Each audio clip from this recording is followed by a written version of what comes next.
दोस्तों, रूस में सोने के बहुत बड़े भंडार मिले हैं। रिपोर्ट्स के मुताबिक इन खदानों से 100 टन से भी ज्यादा सोना निकाला जा सकता है। लेकिन सोने का सीधा सा मतलब यही है कि अब डॉलर के साथ में बराबर की टक्कर होने वाली है। यदि आपको इतिहास पता हो तो अमेरिका ने गोल्ड के दम पर ही आज पूरी दुनिया पर डॉलर की डोमिनेंसी क्रिएट की है, और अब सोना एक ऐसे देश के अंदर मिला है जिसकी अमेरिका के साथ बनती ही नहीं है। यानी कि इन दोनों देशों के कंप्लेंट के बीच में कई देशों को फायदा और कई देशों को नुकसान भी होने वाला है। फिलहाल रूस में मिले इन बड़े सोने के भंडारों से भारत को कई बड़े फायदे होने वाले हैं। पूरी रिपोर्ट क्या है, आज के इस वीडियो में जानते हैं। बस हमें सपोर्ट करने के लिए इस वीडियो को लाइक और हमारे चैनल को सब्सक्राइब जरूर कीजिएगा। दोस्तों, आज रशिया और यूक्रेन के वॉर को शुरू हुए 2 साल से भी ज्यादा का समय बीत चुका है, लेकिन रशिया यूक्रेन वॉर की वजह से रशिया को बहुत सारी दिक्कतों का सामना भी करना पड़ा। रशिया के ऊपर यूरोप सहित अमेरिका ने सैंक्शन लगा दिए हैं, जिसकी वजह से रूस डॉलर में ट्रेड नहीं कर पा रहा, और दूसरी तरफ रूस को अपनी फाइनेंशियल पाइपलाइन को और ज्यादा मजबूत करना है, जिसके लिए रशिया ने अब तक करीब 113 नए तेल कुएं खोद डाले हैं, जिसमें से कई तेल कुओं के अंदर बड़ी मात्रा में तेल भी मिला है। कईयों में नेचुरल गैस मिली। इसके अलावा कई खाली निकल गए, लेकिन कुछ ऐसे भी कुएं मिले हैं जहां पर भारी मात्रा में सोना मिला है। रूस की मीडिया एजेंसी इस रिपोर्ट के मुताबिक यूएसएसआर जब टूटा, यानी कि 1991 में, तब से लेकर के अब रशिया के अंदर पहली बार इतनी बड़ी खदान की पुष्टि की गई है। रिपोर्ट्स के मुताबिक इन नई खदानों में 100 टन से भी ज्यादा सोना मौजूद है, जिससे रशिया बहुत जल्द एक्सट्रैक्ट करने वाला है।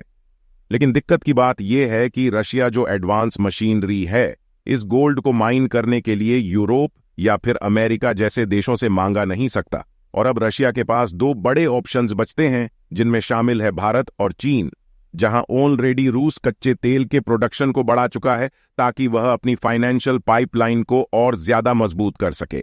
वही कच्चा तेल भारत के अंदर भेज करके रूस भारत से माइनिंग और एडवांस मशीनरीगम इंपोर्ट करा सकता है। भारत की BHEL, BEL जैसे बड़े बड़े प्लेयर्स हैं जो माइनिंग रिलेटेड बहुत सारे इक्विपमेंट्स भारत में मैन्युफैक्चर करते हैं और एक्सपोर्ट भी कई कंट्रीज के अंदर करते हैं। तो अभी तक भारत और रूस के बीच में जो ट्रेड डेफिसिट और इंडियन रूपीस और डॉलर को लेकर जो छोटी पुटी अनबन हुई थी, इसका सल्यूशन इस बड़े गोल्ड माइन से निकाला जा सकता है। वही जिन लोगों ने थोड़ी सी भी रशिया की हिस्ट्री पढ़ी होगी, तो रशिया भी हमेशा से चीन का दोस्त नहीं रहा है।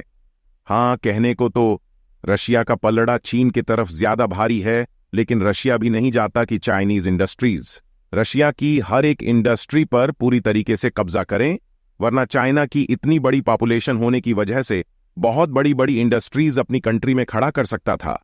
लेकिन इसके बावजूद भी रशिया विदेशियों की, या फिर कहे ताइवान, वियतनाम, अब भारत जैसे देशों को हमेशा से इन्वाइट करता है वहां पर जेबी इंडस्ट्रीज सेटअप करने के लिए। तो यह भारत के लिए गोल्डन अपॉर्चुनिटी है।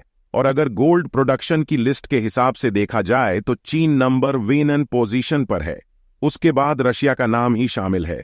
साल 2022 क्रेटा के मुताबिक रशिया ने करीब 300 टन ऑफ गोल्ड को प्रोड्यूस किया था, और रशिया के पास अभी ग्लोबल गोल्ड मार्केट का करीब 13.1% हिस्सा है, और गोल्ड के दम पर रशिया बिना किसी डॉलर का इस्तेमाल करते हुए अपने ट्रेड आसानी से कर सकता है। लेकिन यहां पर भारत के लिए दिक्कतें आ सकती हैं। आपको याद होगा, भारत के पास एक काफी बड़ी डायमंड इंडस्ट्री है, जहां पर हम डायमंड की कटिंग पॉलिश करके इंटरनेशनली एक्सपोर्ट करते हैं, और रॉ डायमंड्स हमारे रशिया से इंपोर्ट कराए जाते हैं। लेकिन यूरोप की तरफ से एक बहुत बड़ी वार्निंग भारत को दी जा चुकी है कि हम डायरेक्टली और इनडायरेक्टली रशिया से आने वाले डायमंड्स इंपोर्ट नहीं कराएंगे। यानी कि भारत के लिए बड़ी दिक्कत, और अब गोल्ड को लेकर के भी बड़े फैसले ले जा सकते हैं। जैसे कि क्रूड ऑयल को लेकर के भारत को धमकाने की कोशिश की गई थी, क्योंकि अगर भारत रशिया से गोल्ड इंपोर्ट करता है और वही गोल्ड पॉलिश और फिनिश होकर के यूरोप और अमेरिका जैसे देशों के अंदर जाता है, तो डेफिनेटली इसके ऊपर सवाल खड़े किए जाएंगे।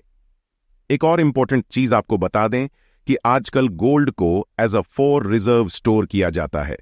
अलग अलग कंट्रीज गोल्ड को भी स्टोर करती हैं। यूएस डॉलर के बाद। इसलिए जितना ज्यादा गोल्ड होगा, अलग अलग देशों की डिपेंडेंसी यूएस डॉलर पर भी कम होगी। बाकी आप हमें कमेंट्स में बता सकते हैं कि भारत दुनिया की किस पोजीशन पर आता है।